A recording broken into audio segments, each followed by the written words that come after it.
Құтты болсын туған күн, кіндігіңді кесіп ап, жібек жіппен буған күн.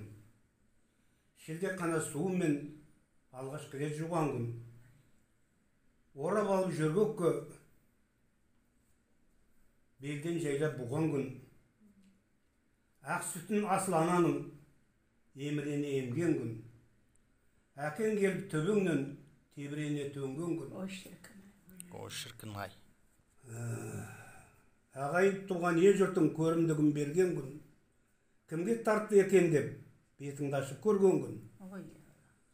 Туған күнің жыл сайын 100 жыл бойы тойлансын. Өсіп ұрын бұтағың арманыңа жете бер. Өмір шексіз, көк теңіз. Сол теңізде қалқып, шалқып. Тоқтамастан Алланың берген жасын жасап, бала шағыңмен ағайын туғанның ортасында жасай бер. Әумин.